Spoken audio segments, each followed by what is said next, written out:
Assalamualaikum warahmatullahi wabarakatuh. Kembali lagi bersama saya Nuhid, dan di video kali ini saya akan mengungkap mitos-mitos yang beredar di masyarakat seputar menghafal Al-Quran. Mitos-mitos ini cukup aneh tapi nyata. Maksudnya nyata itu bukan fakta ya. Nyata itu maksudnya aneh tapi banyak dipercaya padahal nggak masuk akal sama sekali gitu. Dan langsung saja kita masuk pada mitos yang pertama. Salah satu orang tuanya akan mati. Saya nggak tahu siapa yang pertama kali mencetuskan mitos ini, tapi ini aneh banget. Dan lebih aneh lagi, banyak yang percaya. Kita semua pasti akan mati. Nggak mandang siapa saja. Nggak harus orang tua. Yang muda mati juga banyak. Nggak harus bapak atau ibunya si penghafal Al-Quran. Orang yang sedang menghafal Al-Quran mati juga ada. Tapi teman saya bapaknya mati pas dia sedang menghafal Al-Quran. Nggak usah temenmu. Bapak saya meninggal juga ketika saya menghafalkan Al-Quran. Tapi nggak sedikit juga yang sedang belajar bahasa Inggris terus bapaknya mati, ada juga. Dan banyak sekali para penghafal Al-Quran yang sampai khatam, lancar, simaan kemana-mana, ikut lomba. Bapaknya masih hidup, ibunya masih sehat. Dan ada juga teman saya yang bapaknya sudah mati, benar-benar mati, sudah dikubur. Dan anaknya nggak bisa baca Al-Quran. Mitos yang kedua, kalau sudah sampai di surah An-Nisa akan mendapat godaan dari lawan jenis. Ini juga aneh banget, kok bisa-bisanya dia menghubungkan surah An-Nisa dengan godaan dari lawan jenis. Jangan-jangan memang dia sendiri yang menggoda, terus merasa tergoda dan mengkambing hitamkan surah An-Nisa. Karena ada teman saya yang sampai khatam itu nggak ada yang menggoda. Bahkan jomblo sampai sekarang. Yang ketiga, dosa kalau lupa. Perlu diketahui bahwa lupa itu adalah tabiat manusia. Orang menghafal Al-Quran terus lupa ayatnya. Itu lebih baik daripada orang yang tidak menyentuh Al-Quran sama sekali. Ini kisah nyata, pernah ada santri saya digembosi sama orang. Guru padahal, guru. Dia ngomong ke bocah itu, kamu nggak usah menghafal Al-Quran. Kalau kamu menghafal Al-Quran, terus kamu lupa, kamu dosa. Kalau kamu dosa, kamu masuk neraka. Ya Anda yang masuk neraka. Kok bisa-bisanya menghalangi anak menghafal Al-Quran? Tapi denger-denger sih sekarang sudah bikin kayak tempat menghafal Al-Quran gitu sih. Meskipun dianya nggak hafal. Yang keempat, stres kalau nggak kuat. Saya tidak memungkiri bahwa memang ada anak yang menghafal Al-Quran terus nggak kuat, otaknya ngeheng. Ini memang ada, ini nyata.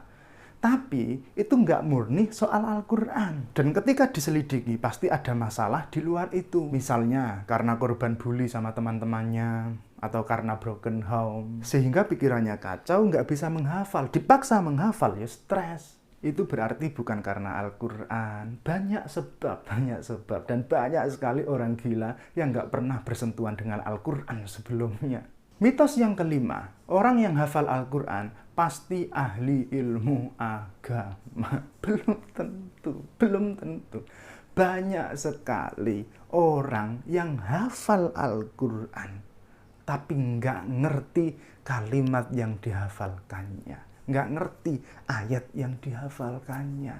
Begitu pula orang yang membaca Al-Quran. Banyak orang yang bacanya lancar banget, tapi nggak ngerti sama sekali apa yang dibacanya. Jadi meskipun Al-Quran itu juga disebut dengan al-dzikr, inna nahnu nazzalna dzikra, ay Al-Qur'ana, bukan berarti fas'alu ahlal dzikri in kuntum la ta'lamun, itu adalah untuk orang-orang yang hafal Al-Quran. Karena tidak sedikit orang yang hafal Al-Quran itu hanya dia menggantikan recorder saja. Atau dia seperti burung beo. Dia bisa mengucapkan tapi nggak tahu apa maksudnya.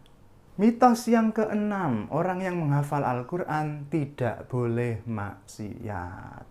Maksiat itu di mana-mana juga nggak boleh. Nggak usah nunggu hafal Al-Quran dulu. Mitos yang ketujuh, bukan NO.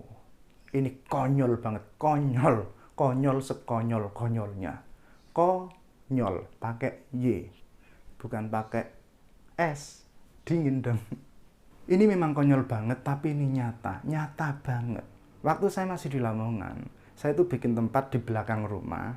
Ya, tempat ngaji untuk anak-anak menghafal Al-Quran gitu. Tapi karena di belakang rumah jadi nggak kelihatan. Nah, rumah saya itu berhadapan-hadapan dengan masjid.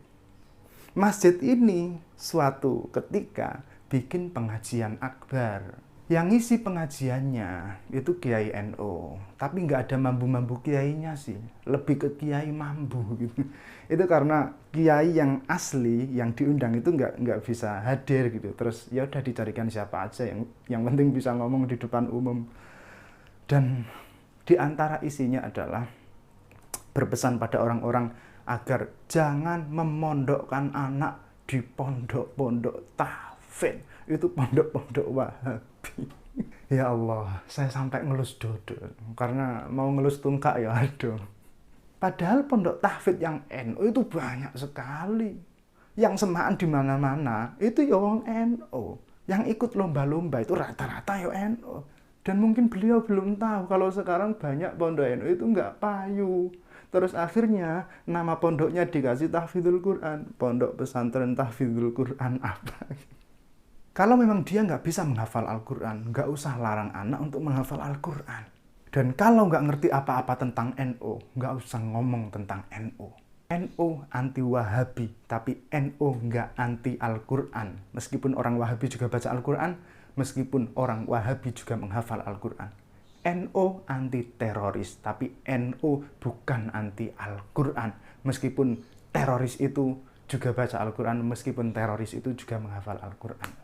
Demikian, jika masih ada mitos-mitos seputar menghafal Al-Quran yang belum saya sebutkan, silakan tulis di kolom komentar. Dan jangan lupa subscribe.